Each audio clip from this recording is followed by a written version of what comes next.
Hello friends, કેમ છો બધા? આજે હું તમારી સાથે શેર કરીશ મારા પિયરમાં મારા દાદાજીની 18મી વાર્ષિક પુણ્યતિથિ નિમિત્તે અમે પરિવારના બધા જ સભ્યો સાથે મળીને ભોજન લીધું હતું.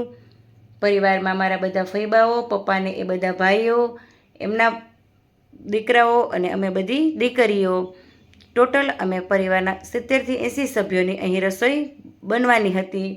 તો રસોઈ બનવામાં અહીં સૌપ્રથમ તો શાક બનાવશે, જેમાં બંને ભાઈઓ સાથે મળીને અહીં શાકનો વઘાર કરી રહ્યા છે.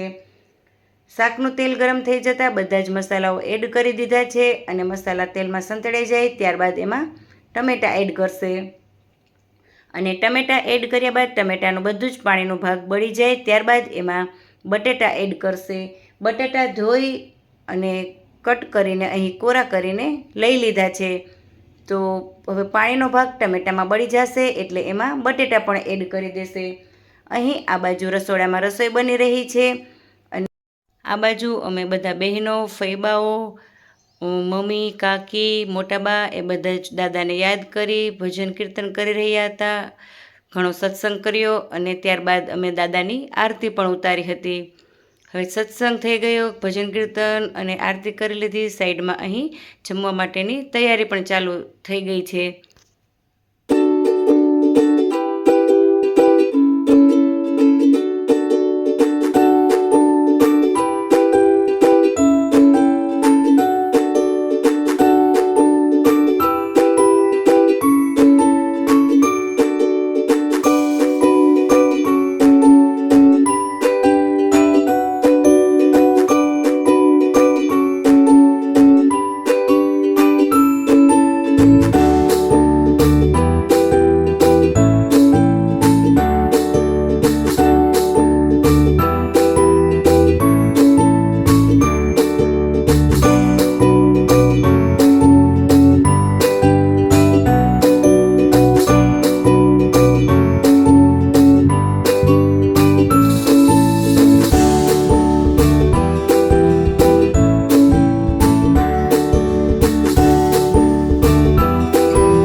અમે પરિવારના બધા જ સભ્યો જમવા બેસીએ એ પહેલાં તો અમે દાદાને થાળ ધર્યો અને દાદાને પ્રેમથી આગ્રહ કર્યો કે તમે આ થાળ આરોગો.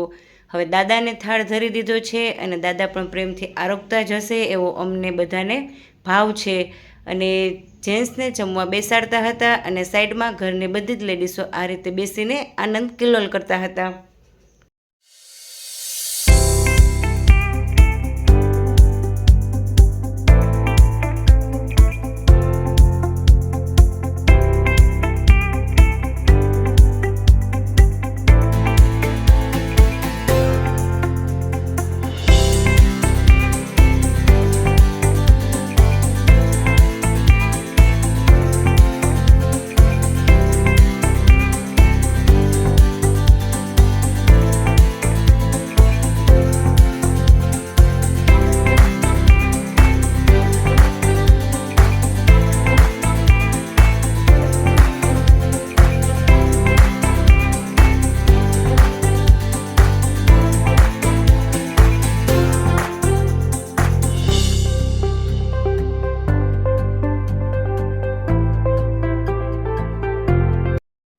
વિડીયો જોવા બદલ તમારા બધાનો ખૂબ ખૂબ ધન્યવાદ. અને વિડીયો પસંદ આવ્યો હોય તો લાઈક, શેર અને કમેન્ટ આપવાનું ભૂલશો નહીં. ફરી મળીશું પાછા બીજા કોઈ નવા રેસીપી સાથે. ત્યાં સુધી આવજો.